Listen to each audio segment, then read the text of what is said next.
Good afternoon. Welcome to our first Making STEM Connections webinar for this year, for the 2018-19 Scale Up year. Excited to have you all here today. Just want to remind you that we are going to be recording these webinars so that they can be previewed again in the future, or reviewed, or for other people who are not able to attend with us today. Just to let you know, I have Lori managing the chat room, so if you have questions or comments, go ahead and put those into the chat box, and then Lori will do her best to either share those with us or answer them privately in the chat. So feel free to add things, and I'll do my best to address those as we move on. First of all, I'm sure the big question everybody wants to know is, when is the rest of our stuff coming?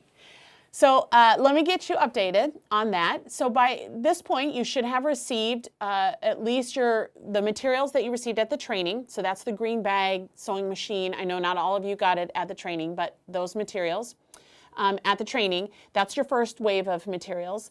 The second one should have come a few weeks ago, and this would have been a black tote with a yellow lid, stuffed full of all kinds of amazing things for you to use in your makerspace. There's going to be 2 more deliveries. One is going to be coming directly from Lowe's. They are delivering the cart and the tools that I'm going to show you here today in our webinar. And so if you received or you selected the regular cart, it's going to come in a cardboard box, and there will be a small amount of assembly for you, and we're going to make a video to show you how to do that. But you'll be putting the 4 wheels on the bottom as well as the handle.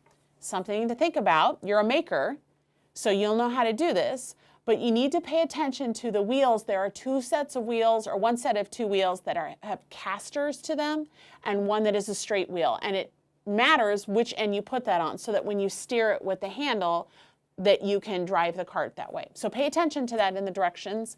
Again, we'll make a little how-to video for you and share that. So that's one delivery that's still coming. The second one is going to be a smaller box of materials that we're on back order, and this includes tape. You're going to get some duct tape, some packing tape. You're going to get more of those plastic boxes that have some office supplies in them. You're going to get more needles for your sewing machine, a seam ripper, and a few other small items in that box. You'll also get, if you hadn't received your sewing machine and case, that will be coming too. Those were on back order. If you had an iron or an ironing board that was on back order, those should be coming. Those of you who selected Cublets will be getting a box of Legos. Those of you that selected the 4-8 kit that came with the Hummingbird, you will be getting a Dremel tool. And I'm going to take a few minutes a little bit later in this webcast to show you what that Dremel tool looks like and how to basically use that. Okay?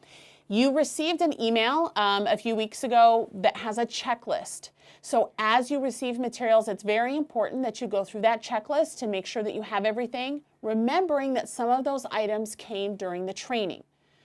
Once you have everything, it is really important that you sign that and do a scan or a faxed version of that sent back to me, so that I have confirmation that you have everything. Okay? So as they come, like I said, they will be coming in the next few weeks. You should have everything, but if there's anything you're missing or any questions you have, please feel free to email me, and I'll do my best to figure that out and find out where they are, okay? Lori, we have any questions about that in the chat room? We do not yet. Okay, wonderful. If you have any questions as we're going through about those materials or the deliveries, again, go ahead and put that in the chat room, or you can also email me later. So whenever we do these webinars, I always want to start off with an example of something that you could make using the materials that come in the Making STEM Connections kit, something to inspire you as a maker. So one of the items I want to share with you is something that I actually made last year for our assistant preschool director at the Science Center, and he is going to be wearing it this week as part of Halloween costume at our preschool at the Science Center. And it is a shirt that has the flash on it, the flash symbol. So it in itself looks pretty amazing. I just used felt, craft felt. Now, remember, there's no fabric that is in the kit, but this was just some scrap felt pieces that I had, and I used those and hand stitched them onto this red shirt, and it's turned inside out because it had some kind of writing on the other side. So we're just using our materials in unconventional ways. So I stitched the white circle and the lightning bolt on there. The nice thing about using craft felt is you don't have to worry about the edges fraying. You could also do this with polar fleece. Again, you don't need to worry about the edges fraying. Something extra that I added to this were the sewable circuit components that come in your Making STEM Connection kit. And so I want to show that to you. First of all, what we used is this, which is the conductive thread. This spool right here that you got in your kit, this thread is a very special kind of thread that conducts electricity. It does not go in your sewing machine. Do not put this in your machine because it has pieces of stainless steel in it, and the machine doesn't like that very much when it's trying to run it through the components of the machine, including the needle. So this is something you need to use when you're hand stitching. You got hand stitching needles in your previous delivery, so you can use those along with this thread. Okay, other things that you got in your kit, I'm going to show you here, are lights. So you got some colored lights as well as some white lights. And these are special LEDs that are meant for sewable circuits. And they have marked on them a positive and a negative end. And that's really important. So when you're studying circuits, you have to pay attention to the flow of the electricity so that it follows that path. So this is a really great application to student knowledge and understanding of how a circuit works. So you see that we have 3 different lights, and the stitching, you see the hand stitching done with the conductive thread. The third part to this is the battery. So you received 10 of these battery holders that have an on-off switch, and the battery that goes in here is one of the button batteries. You received 30 button batteries in your kit, so you put that button battery in there, and this holder has positive and negative ports on it as well. So when you're stitching, you have to think about that. You really need to plan this circuit out. I had to draw it out because I ended up redoing it 3 times because I kept crossing my thread, which led to a short in the circuit. So plan this out, pay attention to your positive and negative ports that are on here, and once you have it all stitched up, then you can turn the battery on with the on-off switch like this, and then the lights turn on, and then you can see that, hold it up like this, sorry. You can see it in the light. Now, unfortunately, we have lights going on in here, so you can't see it too well. Maybe we can dim, I think they're working on, there we go, that's great. So you can see the lights that are on underneath there showing on the shirt. What's awesome about this is you can wash this. I would hand wash it. I would take the battery out, and then I would hand wash it and I would air dry it. But you're not going to hurt the lights and you're not going to hurt the battery holder. So you can hand wash this. You can make some awesome Halloween costumes with this. You could make some crazy socks, ugly Christmas sweaters, stuffed animals, pockets, all kinds of things using those sewable circuit components. Okay, so I just want to, again, I'm going to show you an example of some of those materials that you would could possibly use. If you try it, let me see it. Send us some pictures. You can send it to me through email, or you can put it on our Facebook page and share examples of what you've tried and how it's worked. But it's really a super fun activity to really incorporate lights into things that have textiles on them. You could probably use this with fused plastic too, but you have to really understand how the circuit works so that you don't short it out. Any questions, Lori? No. Awesome, awesome. Okay, so let's move on now and talk about some things related to today's topic, which is safety. So we want to make sure that the materials that you're using with Making STEM Connections are being used in a safe manner, both for you and for the students and learners that you are working with. So we've provided some different things in the program and in the kit that will help you to do that. First of all, think about at the training, we wanted to give you an opportunity to try a lot of these things, including the sewing machine, the robotics components, the felting, and a lot of the tools, so that you become more comfortable. It's important that you take the time to try these things out before you have your students use them, so that you have a level of comfortability. It's very, very important. Okay, so practice with them, be familiar with them, learning the terminology that goes with it, to ensure that you are using them in a safe manner and can model that for your students. In your framework that you received, there is a lesson. There's 8 lesson prompts, and one of them is called Safety 101. And we highly recommend that you use this in some capacity with your students to help encourage and help them to understand the safety issues, but also the safe ways to use the materials in the kit. So as you see in your framework, and I put a picture up here so that you can see it, it starts off with a discussion about safety, and it talks about the 3 C's of safety, so caution, communication, and confidence, and really building that with your students through experience and opportunities for them to use these tools in a safe manner. Also, what you'll see in here is the instructional objectives and guiding questions.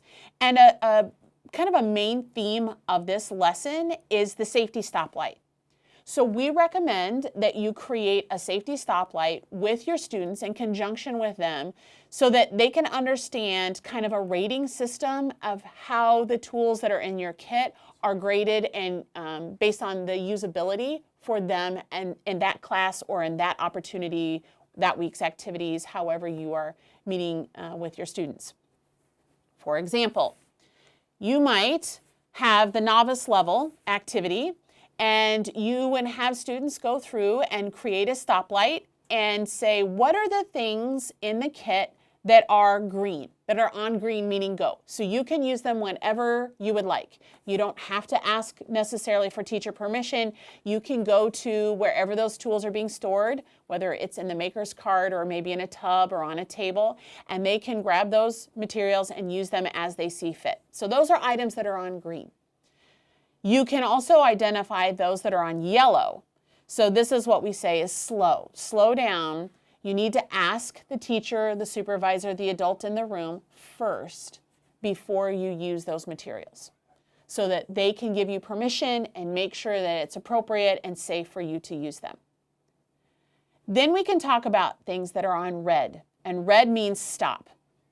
And the whoa or stop. And the idea here is that these are tools that they need to have adult supervision or direct teacher connection with them using it. So we want to make sure that students understand that there is a gradient of what they can use in the kit, and it's different. It's different for each class. It might be different for each grade. If you're doing workshops with students, if this is an after-school group and you see those students every week throughout the year, it might change the first week to the second week to the third week because maybe they become more comfortable with the tools.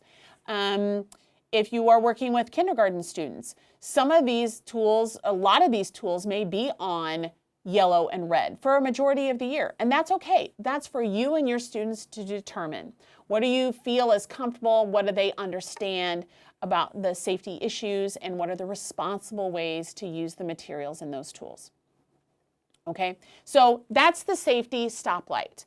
And you could certainly move things around, maybe mid-semester or after a student has been able to demonstrate their abilities of using that they can move it from yellow to green or from red to yellow. But it's really important that you have a clear understanding of that. Later in the presentation, I'm going to show you a couple examples of how someone did the expert level of this lesson prompt, which was they made videos on how to safely use different tools and materials in the kit. So we're going to see an example of that. The expert level directs you to use the GoPro camera, or you could certainly use an iPad or any other camera that you have to create a video demonstrating the safe ways to use things. Okay, so that's the Safety 101 lesson. Don't forget about the reflection moments that are involved with that. Take some time to think about why is safety important in a makerspace. Even look at some of the jobs and careers. As part of the apprentice level of this activity, you can look at things like OSHA or even other agencies or organizations that focus on safety and how to ensure that people are working in a safe environment and have safe conditions. So spend some time thinking about that, reflecting on that with your students in reference to safety. Also with your kit, to ensure that you have information that you need to go with different materials, we created safety cards. And these cards are broken down into topics that these tools or materials would fall under, like electronics. And it breaks things down to talk about what are some of the dangers of those things that you need to be cautious of that are in your kit. Batteries, for example. People sometimes don't think of batteries as being dangerous, but they certainly can if they are in a circuit or if they're touching each other. If you have the 9-volt batteries that you have, if you have those ends touching each other, you can get a small electrical spark and maybe even smoke and fire that results from that. Button batteries, those button batteries that you got, those can be a choking hazard for really small children. So you want to look at these safety cards and be aware of what are some of the challenges, things you need to address, and students can certainly be made aware of these as well. We're going to talk a little bit about some of these tools. So one of them I'm going to show you right now is the power drill. And those of you at the training, the drills that we had were green. Those are drills that we got from a different supplier. This year we found a new supplier, Lowe's, and they have provided us with some different tools. So I want to show these tools to you so that you feel comfortable and confident in using them. So in your kit, you will be receiving 2 of these Black & Decker drills. They are very lightweight. This is really important for me when I was selecting the materials to go into your kit. It is very lightweight. This down here is not a battery or a battery pack. It's a stand so that the drill can stand up on its own. The drills that you saw at the training didn't have that. So this is a really great improvement for us in what we're able to provide you. The drill basically works the same way, okay? It has a sliding mechanism on the sides here for it to move forward or reverse. And then we have the chuck attachment here, and this is where we put the different drill bits. Something to be very careful of when you are using a rotary type tool, such as a drill, could be also the batteries, the motors, the DC motors, or even the Dremel tool. You want to be very cautious of anything that might be hanging that could get caught in this rotational component of the tool. So that means things like longer hair, necklaces, hoodie strings, lanyards, things like that. It's very important that those get pulled away and are not hanging where they could get caught up in this part as the drill is spinning. Okay, so very important to think about that. Also, something I want to show you is how to put the drill bits into the drill. So also different than last year, this is what your pack of drill bits will look like. I'm super excited about this because there are more bits in here. You still get 2 of them, and there's a greater variety in size. All of these bits will fit into this drill. So there's much, much larger bits if you're wanting to drill holes for things like dowel rods or something like that. And then there's still the teeny tiny bits if you're needing small holes as well. So this is the part where I always struggle, is getting the lid off. Lori, will you assist me? Every time I just struggle with it. You just got to push that part. And I'm going to show you here on the end, on the chuck part right here, there are directions that show you the locking direction as well as the unlocking direction. And remember that this part rotates separately than this part, and that's how you can loosen and tighten the grip for those different drill bit pieces. Okay, here, let me try again, Lori. I know. It seems so silly. Once I got it open, I was like, oh, it was really that easy. Isn't this terrible? There it is. Okay, so there's what the drill bits look like. And I'm going to choose one of these larger ones, and then I'm going to show you how to put that into the drill. So the bit is going to go here into this chuck opening. It's important that you push the bit all the way back in so it hits the back part. If you don't, then it isn't going to be stable when you start spinning the drill. We recommend hand tightening the bit.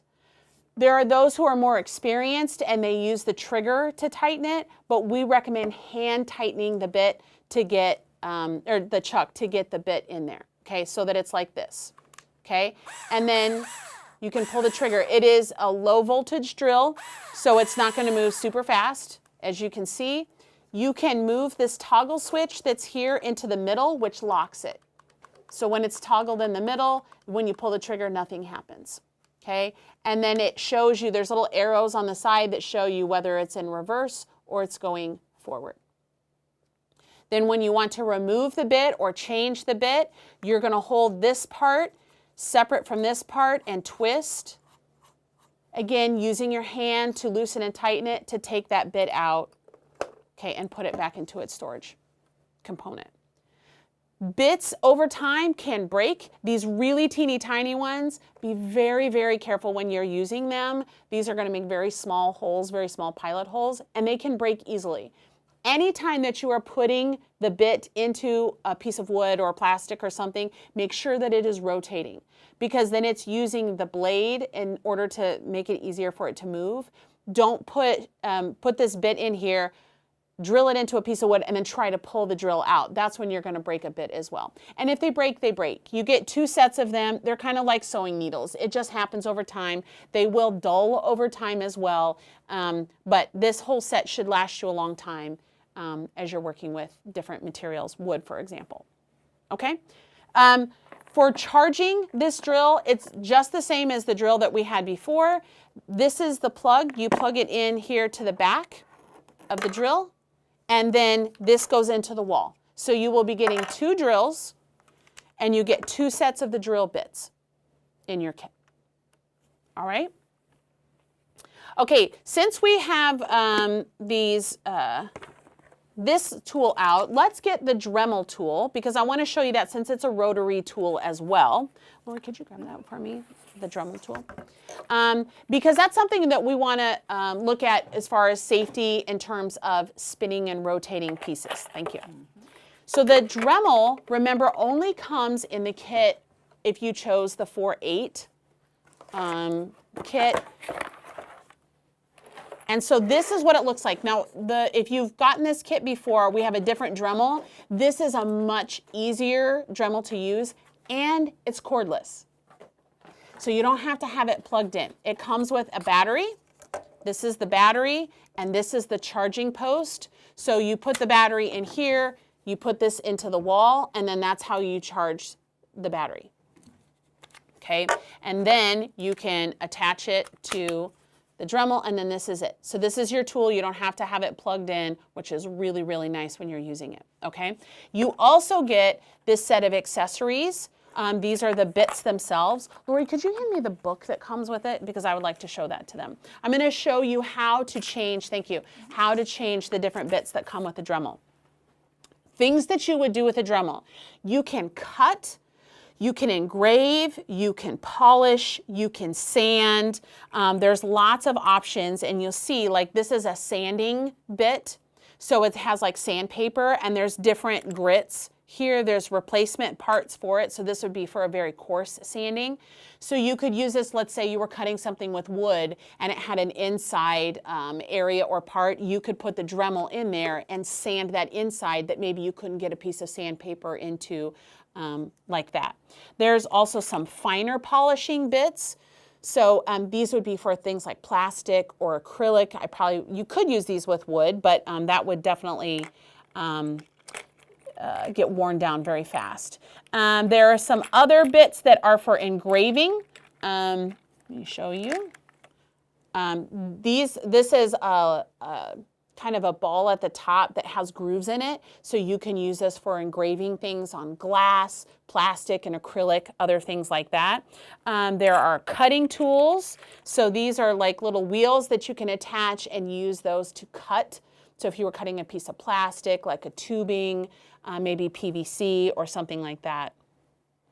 So there's just a variety of these attachments that are in here. So very important. If you selected the 4-8 kit and you get the Dremel tool, please read the book, the instruction book that comes with it, and it will walk you through what is the name of all of the tools or the attachments, how to switch out the bit, how to safely do that.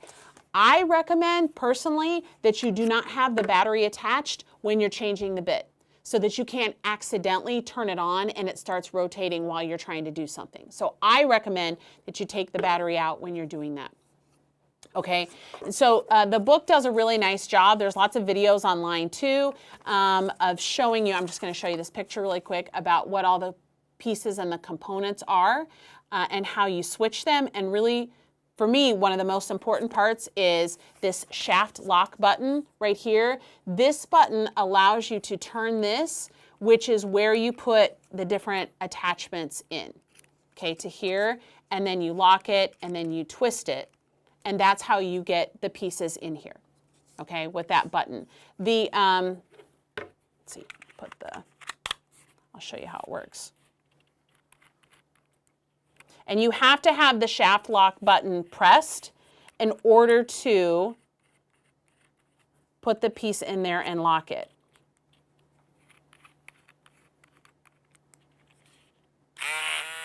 Okay, and then you can see it's a rotating tool. It's got low speeds and then it has high speeds.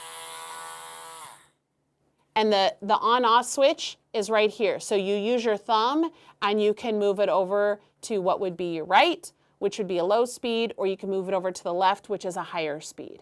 You can hold it like you're holding a pencil. You could also hold it like this. That's the nice part of it being a cordless drill or a cordless tool, is that you can hold it in very different ways and not worry about the cord. Okay? So that is your Dremel. Again, look through the book to have some understanding of how to switch out those attachments in a very safe way. Be very careful. It is a rotating tool that is moving at a very fast speed. So again, you have to be careful of hair, necklaces, ties to your hoodie, things like that that could get caught in that. So you want to make sure those things are pulled back and out of the way. Okay, let's go back to our safety cards and talk about a few other things that you're going to get in your kit. You are going to get a variety of hand tools, and I'm going to show you a few of those right now. In previous years, what you saw at the training was a hard case that was gray and orange and had a variety of tools in there. That was from our previous distributor. So we have new materials this time. They look a little bit different, and so I would like to show those to you so you have a good understanding. The tool sets that you're getting this time are made by a company called Cobalt, and they come in this, which is your toolbox. You are getting 3 of these. These are much higher quality tools. They're much better tools. So instead of getting 6, you're getting 3 because it comes in such a large case. What I love about this, first of all, is that this box that it comes in, okay, has a diagram that shows you what each of these tools are. What are they called, so that you understand what's a needle nose plier. If you've never heard of that before, this will give you direction to where that is inside of your tool set. So you can keep this, definitely reference this. It shows you all of the tools that come in the kit, and I'm going to show you really quick here at this box. I love it because it has a handle and it has these locking clamps here, and then basically it opens up and folds out and becomes this flat piece that has all of the tools wrapped inside of it. So here you see, for example, pliers. So there is regular pliers, wire cutters, needle nose pliers. You get a crescent wrench, monkey wrench in here. There's some scissors. There were no wrenches in our previous kit, so this is exciting. Again, very important that there is a knife in here, that there is a carpenter's knife or a multi-tool that's used for that. It's a much better quality one. It's safer to use, and it has replacement blades. So be aware of that. You may want to remove that before students have access to it. This is the hammer that comes in your kit. It's a little bit bigger and a little bit heavier than the hammer we had in the past. So there is definitely some instruction for students on how to properly use a hammer and be careful so that they don't smash their fingers. Piece of advice, you're going to be getting a set of hardware. So you're going to get some nails, some bolts and screws, various things like that. You can use the needle nose pliers, that's what these are, to hold nails. So you can put the nail in between here and then hammer like this so your fingers are not directly holding the nail. So that can protect your fingers. This is really great for small children especially. I've also seen where people put the nail in between their fingers like this and then hammer like that instead of trying to hold it particularly between the tips of your fingers. Okay, again, what I love about this is everything fits. It has a spot here. And then it gets locked down. There's a level that is in here that you can use. If you're building something or if you want to see how level it is, you can use that tool. Also what you're going to see, sorry, it's kind of heavy, so it's hard to hold up. You're going to get a tape measure, and there's like a metal clip in here that it fits into so that it doesn't fall out. Something to be careful of with a tape measure. This that comes out, this part right here, if you let it come in really fast, if you let it recoil really fast, and if you have your finger there, it could cut the finger and slice the skin a little bit. So you want to be really careful with that. Show students how to properly use the tape measure. Pull it out. There's a button here for locking it, and then the button releases it. So you just press it to lock it and press it to release it. Very, very simple to do. There's a collection of Allen wrenches that are here, and then there's a ratchet set. So the ratchet set attaches like this, and then you have all of these different ratchet components that you can attach on here, and that is for using with different types of bolts and things. And then there is a screwdriver. So it is a base screwdriver, and then down here you have all of these attachments, so you can use it in lots of different ways. So you can have the Phillips, you can have the flathead, you can have the diamond one, and all of the different shapes that you might use. Okay, so again, you're going to get 3 sets of these in your kit, and then it all wraps up again to fold into your toolbox. Okay, something else to go with this are these precision screwdrivers. These are really good. You're going to get 3 sets of these as well. These are really great for taking apart toys and things that have really small screws. So it comes in this nice case, and then you can open it up and take these out, and these are for really small different types of screws. There's Phillips and flathead in different sizes. So these are known as precision screwdrivers. I don't know how well you can see that, but all right. Other dangerous tools to be aware of is the miter box and the handsaw. So at the training, you saw a box that we had fixed to a wooden surface.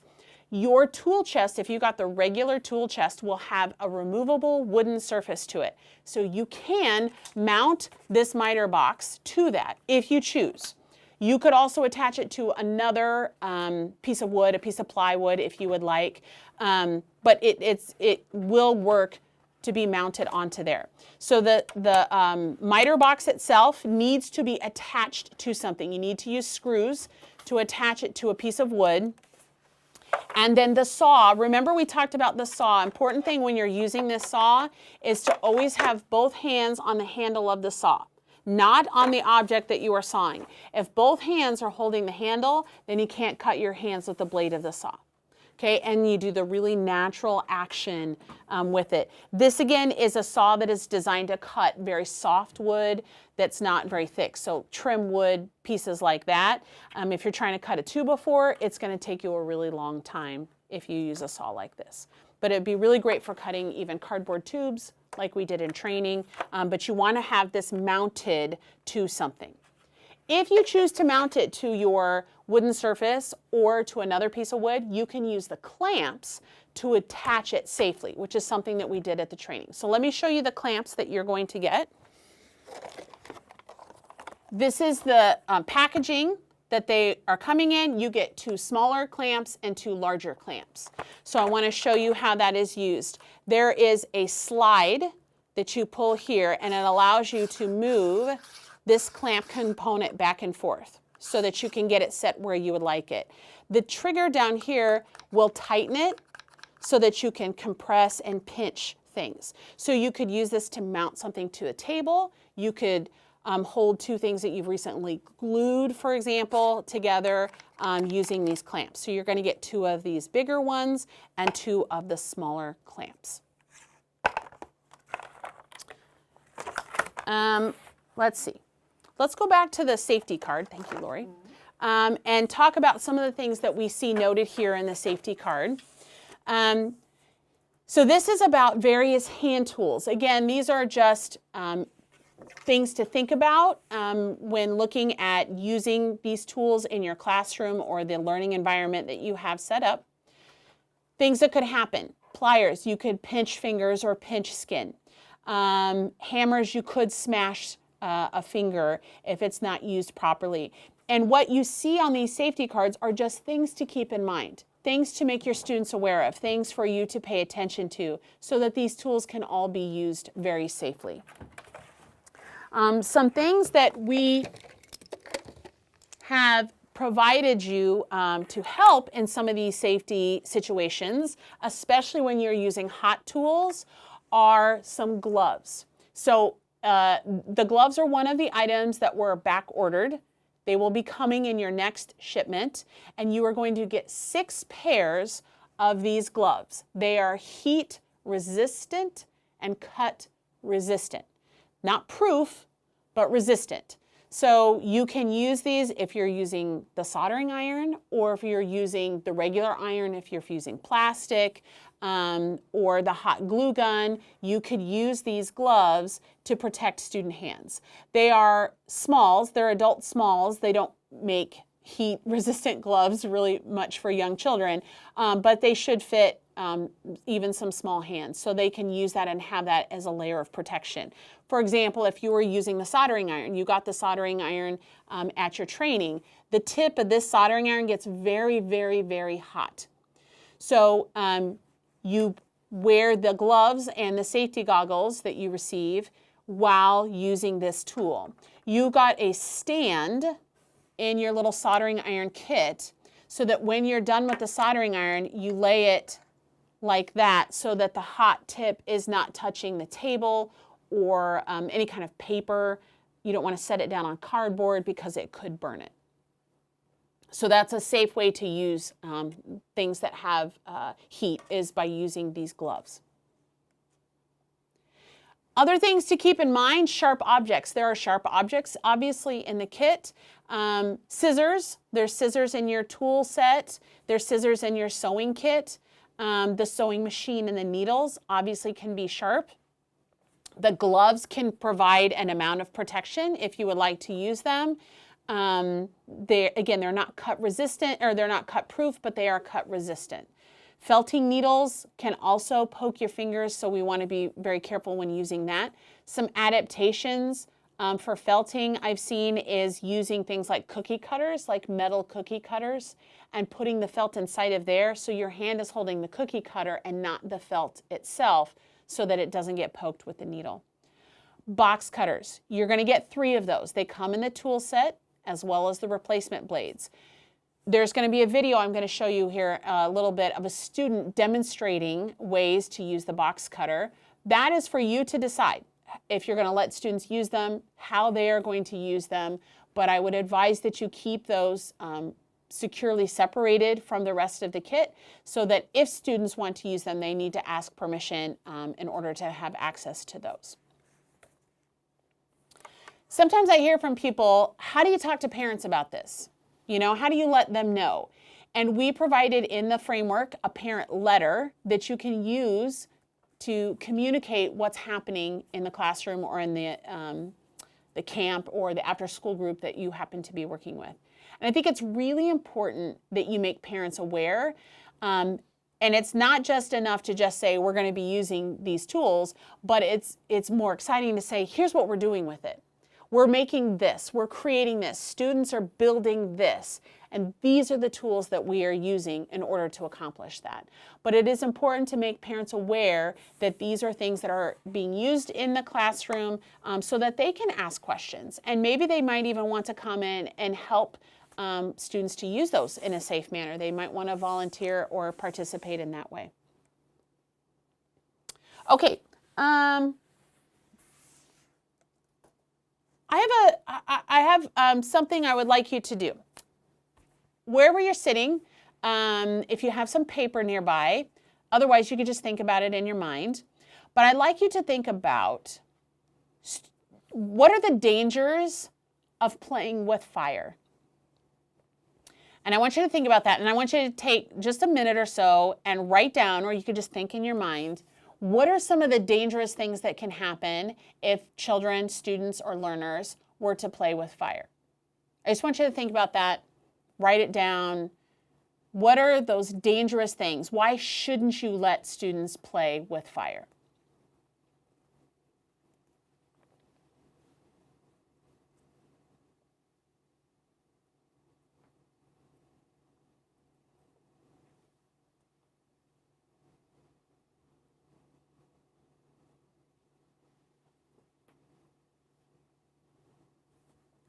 I'm assuming that you're thinking about things such as they could get burnt, things could catch on fire, someone could get hurt, there could be damage to property, injuries to themselves or the people around them. These are all true concerns of if you were to let students play with fire. What I want you to do now is to change that thinking a little bit. What could students learn by playing with fire? What could be an outcome? What could be a result in learning of letting students play with fire? So take a few minutes, think about that or write that down. What could be the result, the learning outcome of letting students play with fire?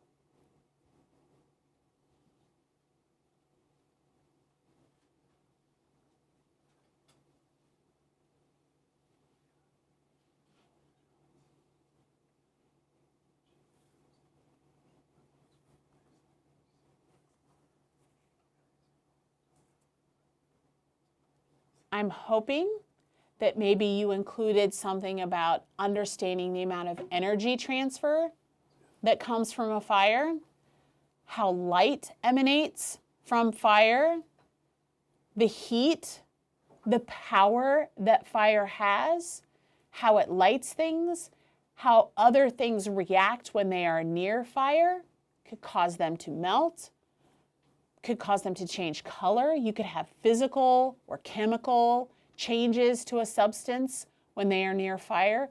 You could change food so that it is healthier to eat, easier to eat. These are all the benefits of perhaps letting children play with fire. And I think it's really interesting that we oftentimes focus on the dangerous things or the negative outcomes that could be the result of letting students do things that are dangerous. They might get hurt. They could break something. It could make a mess.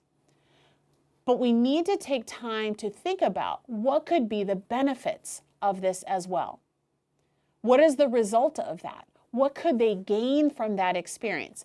Not saying that they have to get injured in order to have that positive outcome, but let's weigh those things out, okay? Is there an opportunity for students to have some authentic learning when there could potentially be danger involved?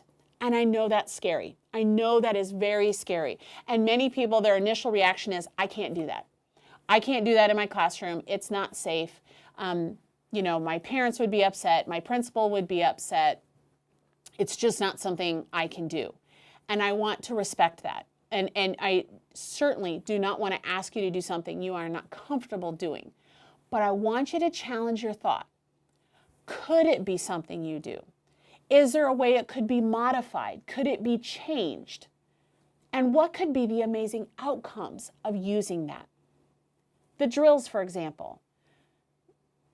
If students were to have access to these drills and learn how to use them in a safe way, they still could injure themselves. It's true. Adults injure themselves with tools.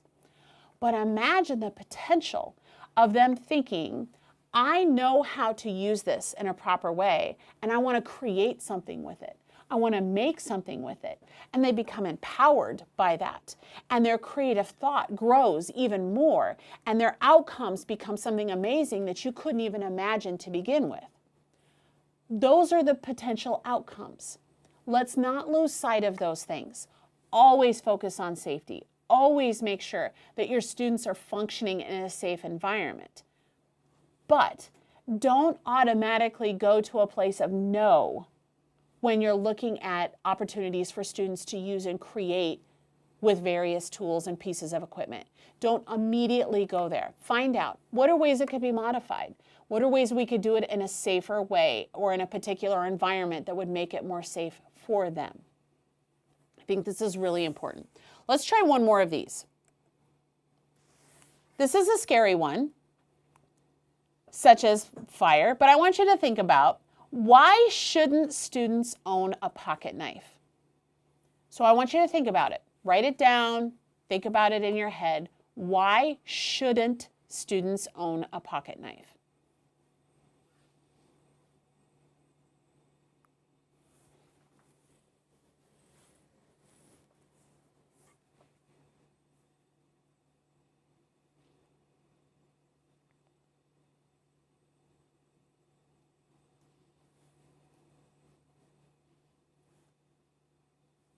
So I'm assuming you might have included things like they could cut themselves, they could damage a piece of equipment, they could hurt someone else, it could cause something to not work the way it did previously, and now you can't use that object or tool. Those are all viable reasons why you shouldn't let students have pocket knives. Now I want you to do the reverse again, and I want you to think about, what would be the positive outcomes? What could be the benefits? What could be gained by allowing students to own a pocket knife? Think about it. Write it down. What could be the benefits or the outcomes of a student owning a pocket knife?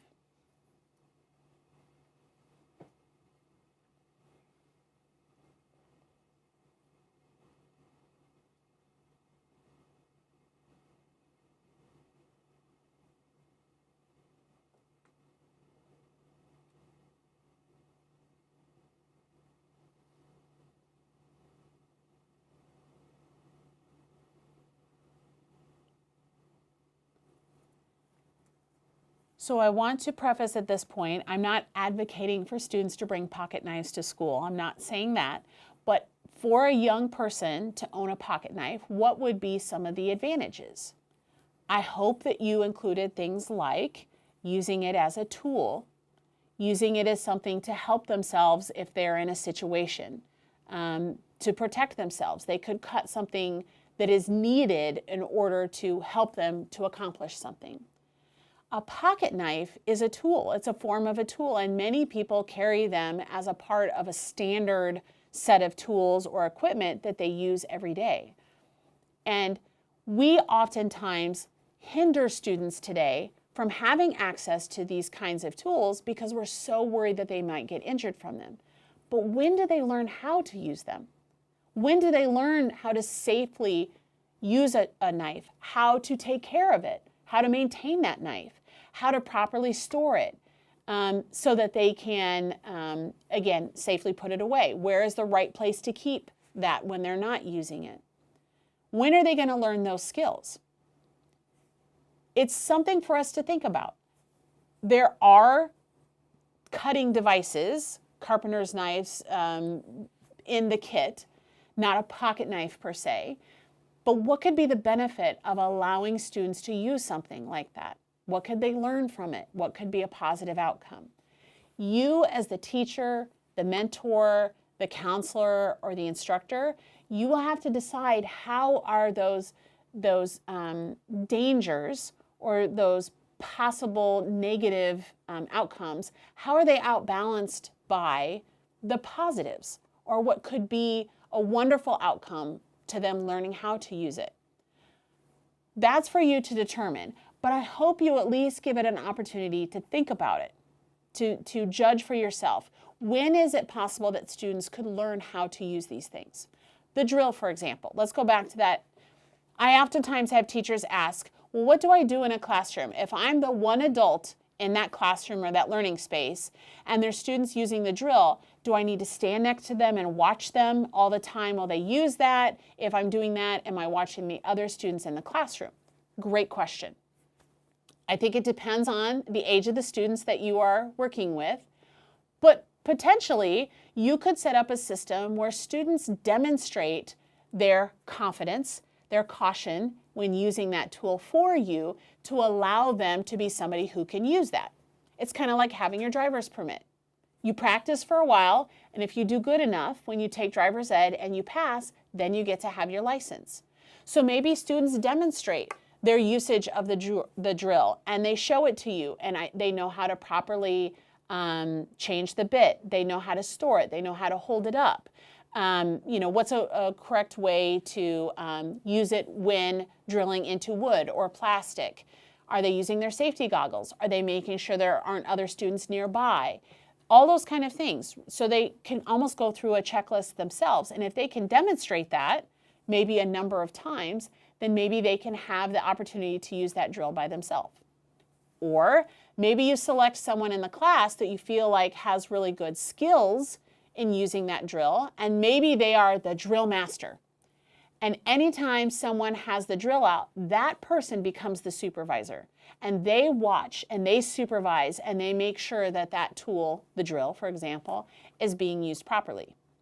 These are other possibilities.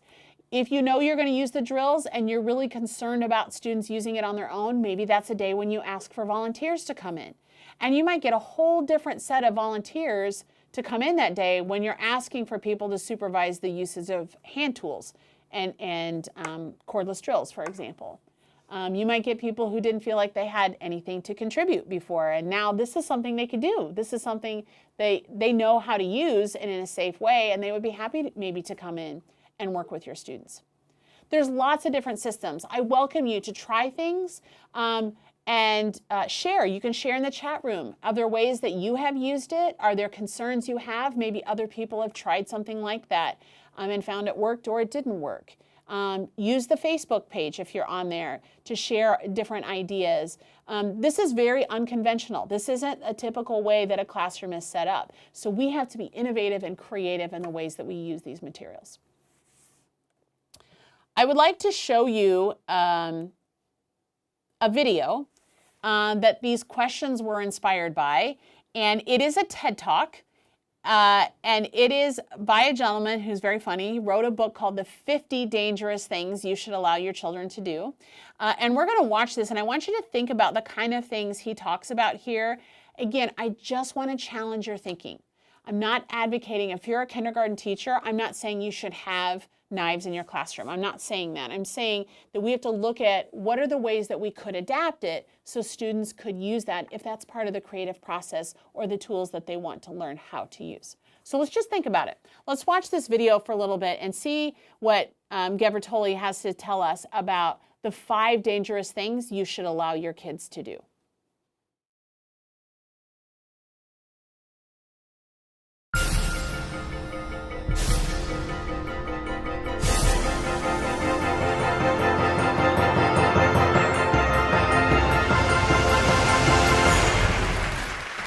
Welcome to 5 dangerous things you should let your children do. I don't have children, I borrow my friends' children, so take all this advice with a grain of salt. I'm Gaber Tully. I'm a contract computer scientist by trade, but I'm the founder of something called the Tinkering School. It's a summer program which aims to help kids learn how to build the things that they think of. So we build a lot of things, and I do put power tools into the hands of second graders. So if you're thinking about sending your kid to tinkering school, they do come back bruised, scraped, and bloody. So, you know, we live in a world that's subjected to ever more stringent child safety regulations. There doesn't seem to be any limit on how crazy child safety regulations can get. We put suffocation warnings on every piece of plastic film manufactured in the United States or for sale with an item in the United States. We put warnings on coffee cups to tell us that the contents may be hot. And we seem to think that any item sharper than a golf ball is too sharp for children under the age of 10. So where does this trend stop? When we round every corner and eliminate every sharp object, every pokey bit in the world, then the first time that kids come in contact with anything sharp or not made out of round plastic, they'll hurt themselves with it. So as the boundaries of what we determine as the safety zone grow ever smaller, we cut off our children from valuable opportunities to learn how to interact with the world around them. And despite all of our best efforts and intentions, kids are always going to figure out how to do the most dangerous thing they can in whatever environment they can. So, despite the provocative title, this presentation is really about safety and about how some simple things that we can do to raise our kids to be creative, confident, and in control of the environment around them. And what I now present to you is an excerpt from a book in progress. Book is called 50 Dangerous Things. This is 5 dangerous things. Thing number 1, play with fire. Learning to control one of the most elemental forces in nature is a pivotal moment in any child's personal history. Whether we remember it or not, it's the first time we really get control of one of these mysterious things. These mysteries are only revealed to those who get the opportunity to play with it. So playing with fire, this is like one of the great things we ever discovered, fire. From playing with it, they learn some basic principles about fire, about intake, about combustion, about exhaust. These are the 3 working elements of fire that you have to have a good controlled fire.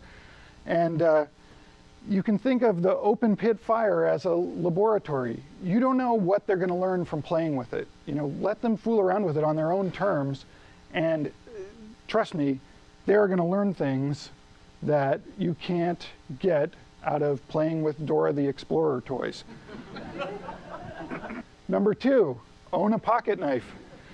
Pocket knives are kind of drifting out of our cultural consciousness, which I think is a terrible thing.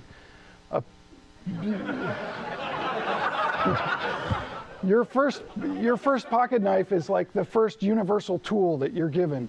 You know, it's a spatula, it's a pry bar, it's a screwdriver, and it's a blade, yeah. And it's a powerful and empowering tool. And in a lot of cultures, they give knives, like as soon as they're toddlers, they have knives. These are Inuit children cutting whale blubber. I first saw this in a Canadian Film Board film when I was 10, and it left a lasting impression to see babies playing with knives. And it shows that kids can develop an extended sense of self through a tool at a very young age. You lay down a couple of very simple rules. Always cut away from your body. Keep the blade sharp. Never force it. And these are things kids can understand and practice with. And yeah, they're going to cut themselves. I have some terrible scars in my legs from where I stabbed myself. But, you know, they're young. They heal fast. So. Number 3, throw a spear. It turns out that our brains are actually wired for throwing things. And like muscles, if you don't use parts of your brain, they tend to atrophy over time. And but when you exercise them, any given muscle adds strength to the whole system, and that applies to your brain too. So practicing throwing things has been shown to stimulate the frontal and parietal lobes, which have to do with visual acuity, 3D understanding, and structural problem solving. So it gives sense, it helps develop their visualization skills and their predictive ability. And throwing is a combination of analytical and physical skills. So it's very good for like kind of whole body training. These kinds of target-based practice also helps kids develop attention and concentration skills. So those are great. Number 5, deconstruct appliances. There is a world of interesting things inside your dishwasher. Next time you're about to throw out an appliance, don't throw it out, take it apart with your kid, or send them to my school and we'll take it apart with them. Even if you don't know what the parts are, puzzling out what they might be for is a really good practice for the kids to get sort of this sense that they can take things apart, and no matter how complex they are, they can understand parts of them. And that means that eventually they can understand all of them. It's a sense of knowability, that something is knowable. So these black boxes that we live with and take for granted are actually complex things made by other people, and you can understand them. Number 5, two-parter. Break the Digital Millennium Copyright Act. There are laws beyond safety regulations that attempt to limit how we can interact with the things that we own. In this case, digital media. It's a very simple exercise. Buy a song on iTunes, write it to a CD, then rip the CD to an MP3 and play it on your very same computer. You've just broken a law. Technically, the RIAA could come and persecute you. It's an important lesson for kids to understand that some of these laws get broken by accident and that laws have to be interpreted. And that's something we often talk about with the kids when we're fooling around with things and breaking them open and taking them apart and using them for other things. And also when we go out and drive a car. Driving a car is a really empowering act for a young child. So this is the alternate. For those of you who aren't comfortable actually breaking the law, you can drive a car with your child. This is a great stage for a kid. This happens about the same time that they get latched onto things like dinosaurs, these big things in the outside world that they're trying to get a grip on. A car is a similar object, and they can get in a car and drive it, and that's a really gives them a handle on the world in a way that it wouldn't that they don't often have access to. So, and it's perfectly legal. Find a big empty lot, make sure there's nothing in it, and it's on private property, and let them drive your car. It's very safe, actually, and it's fun for the whole family. So let's see, I think that's it. That's number 5.5, okay.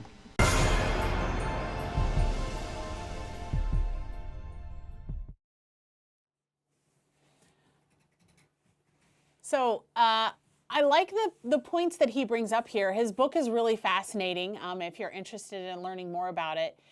But I like that he challenges our thinking about things and how they can be used in a learning situation. How the fire one really got to me is how much you can learn about fire. And I'm always very skeptical. I live in the country and we oftentimes have big bonfires, and I'm very skeptical of allowing my children to interact with that. But then I realize if I can show them how to safely do it, then they can learn, and they're more likely to appreciate the reasons why you're being safe instead of trying to hide it and do it behind your back. That's more likely when they're going to be hurt. But then they become empowered by that. That's what this knowledge and experience is all about. They're empowered by what they learn, and then they know they can use that in various different ways. So when you're having a maker's experience, a lesson, an activity, think about that. Think about those empowering moments and when your students can be confident with them. Your students probably use sharpened pencils. Those can be very dangerous. Students could be stabbed with them, things could be broken and torn. Scissors, people could have their hair cut by them, their clothing, they could cut their skin. But oftentimes as teachers, we don't second guess letting students use a pair of scissors or a sharpened pencil because we're confident in their use. We've seen them use it before, and we know it's appropriate to let them have those. So imagine getting to that point with a sewing machine. Imagine getting to that point with felting needles, where your students have had enough experience, and then they can say, may I use this, ask for permission, and you feel confident in them and their abilities in order to use that. And that adds to their ability to think creatively and know, that they can make something based on their thoughts and ideas, because they're not always limited. So it's something for us to think about, challenge our thinking on that. A few other points I want to bring up, some places where you can find resource materials. One of them that we're going to reference in all of our webinars is the Youth Makerspace Playbook. This is a free document that is published by MakerEd. And you see the website right there, but if you go to MakerEd and Makerspace, I'm going to go to this and show you what it looks like. And there is lots and lots of information here on how to set up a makerspace, how to communicate with community members, and people that could support you in the work that you do. So you can click on it. I have it printed out. It's a PDF document. You can just print it out freely for yourself, but we're going to reference it as we go through all of these. And you will see that there are places where they're talking about specific materials and tools that would be good for you to have in a makerspace. Some of those approaches and practices of how to use those tools and materials in a very safe manner. They give really great examples of different ways that people have done things, including systems, not just the stuff itself. So I recommend this, highly recommend this document for you. Again, you can just print it out. It's a PDF, or you can download it. We'll talk later in one of the webinars about how to set up your makerspace, and there's some great directions here on how to do that. Lots and lots of ideas to support your makerspace. So that's one. Another one that I have, I'm going to jump to here, is a book that you received in your training called Invent to Learn. And if you look on page 170, you're going to see a letter that they wrote as an example of how to communicate with parents. But this book, we're going to reference this book in all of our webinars as well, is stocked full of great ideas and examples and suggestions and strategies of how to use things within your learning environment, whether that be a classroom, whether it be an after-school group, whether it be in a large group setting or a small group setting. And so each time when we have one of these, I'll reference some pages that you can use and go to get more information. I want to show you very quickly a couple of videos. These videos are coming from one of our schools, one of our Making STEM Connection schools that is here in the central Iowa area. And these are some videos that they made to demonstrate how to safely use these different tools. So we're going to take a few minutes to watch these and make some observations of what the students are saying and what we can learn from this. Hot glue gun has high temperature and low temperature. High temperature is going to be really hot. Low temperatures probably works for most things. Never touch the hot end of the glue gun. Just hold your hand over it. If you can feel the heat, it's hot. Glue goes in the end right there. Whoa. Push it in as far as it goes. Why is there smoke coming out? And then you use the trigger after that. You got to give it a chance to. It's going to take a while for it to get melted. Take your hands away from like where it is, and then when you use it, don't touch the silver part where the hot glue comes out, because then it's really hot. Okay, show me what it looks like when it's coming out of the gun. When it comes out white, so it's like crystal. It's like that. Clear, you mean? Clear, pretty much.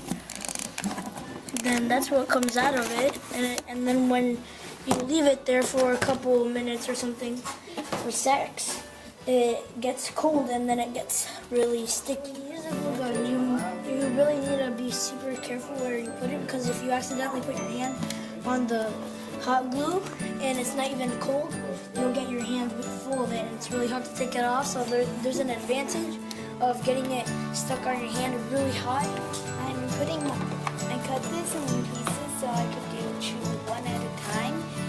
So I'm doing two. I'm putting it over here, and then I'll just twist it out of here and then Okay.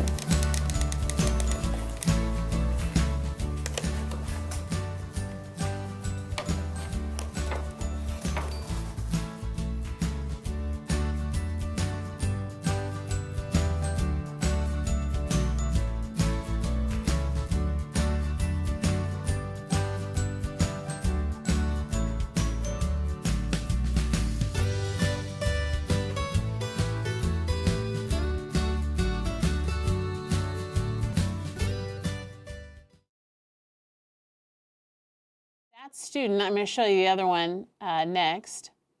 That student was actually making a voting booth. And that was taken a few years ago during the presidential elections. And he made a full-size voting booth with the hot glue gun and cardboard and a variety of other things. And it had different mechanisms in it for when people were voting so that you could count their vote. And that's what he was working on. So here's another one on using a box cutter, same student who's involved here working on that same project. And these are videos that the students have made. So let's watch this one and see what he's able to tell and show us. From your body and avoid cutting at angles immediately. Close the blade when finished, and when not in use only extend the blades as far as needed to cut through objects. Keep the blade sharp as a dull blade may pull, making it more likely to cause the blade to slip and potentially cut your fingers. Like what I got right here. What did you do? Tell me about that. So I did not follow this rule that time. On accident, I was just cutting. And like I said, don't cut in angles. So I went like this, and then I cut myself right there. Ouch. I started gushing because it was open. So what would be the right way to cut this box? We're going to use this box over. Go like this and take my hands away from the object. Like that's what I did last time. And then here. That's the duck.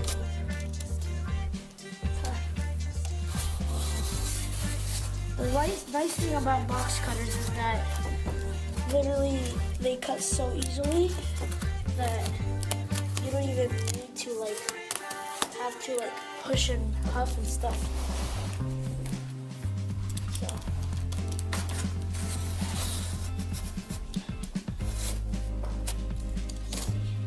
So to avoid cutting the carpet, it's a good idea to put it on something. Because if you put it on a carpet, you get to cut strings, and then kids are gonna start to wanna pull them up, and then teachers are gonna tell them not to. So yeah. So then what do you do? I just cut right here, and then just you want this panel, right? Yeah.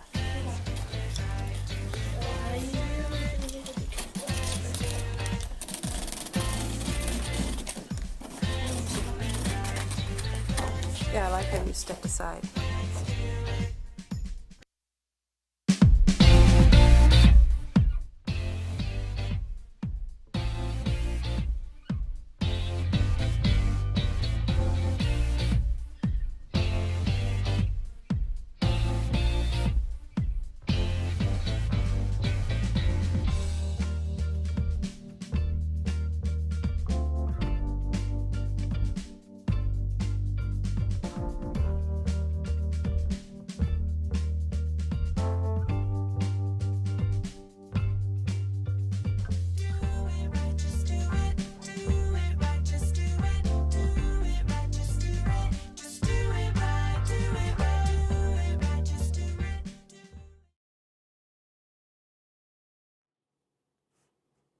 So this is a student from Crestview Elementary.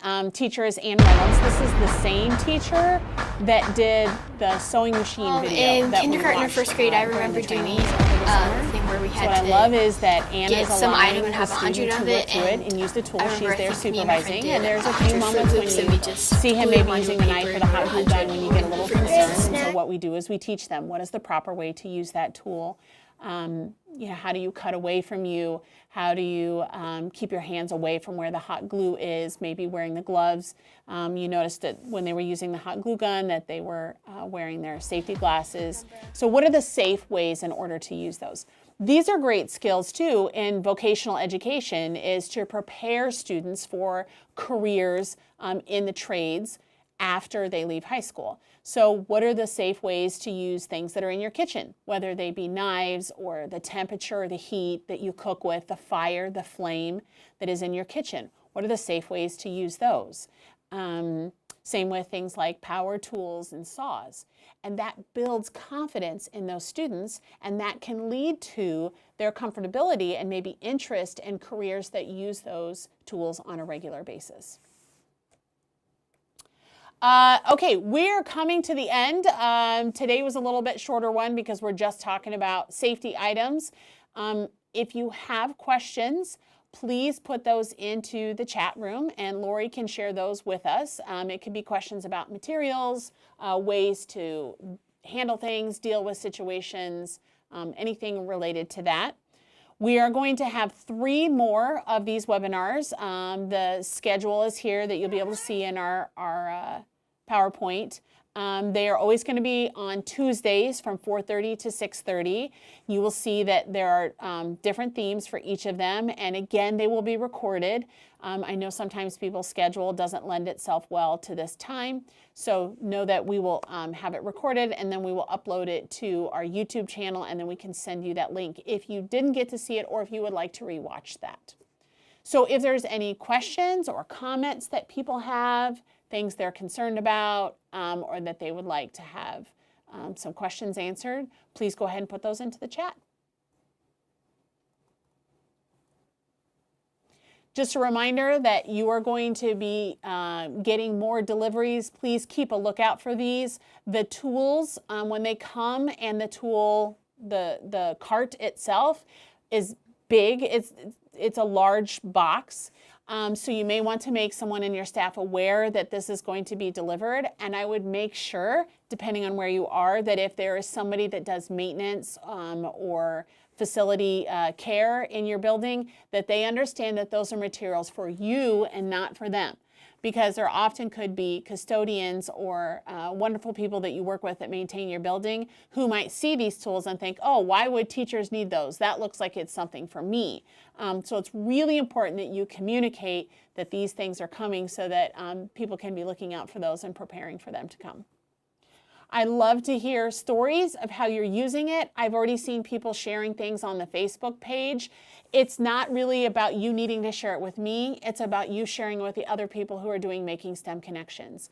If you're not on Facebook, you are welcome to send those to me, and I'm happy to share that with a large group, or I might put it in the next webinar. I would love to put some of your videos. You see, our next webinar is designing and setting up a makerspace. So if you have one and you would like to share that, what does it look like? What have you done? Please take a video. You can send that video to me. You can even do it through Facebook or something like that, and then I can share that with the group so that others can see. I get lots of questions about how to set up a makerspace. Should we have students come to the space, or should the space come to the students? There's lots of options for that. It's great to see what works best for you, but also get ideas from other people so that you can do some research into that. So I welcome your stories, questions, challenges that you have. Share it with the group so that we can all support each other in that process. Lori, anything in the chat? We just have some really good comments. We have a comment here that says that her classes use the felting needles and hot glue guns. It's very true that these materials empower my students. They're also very careful and appreciate the maker experience.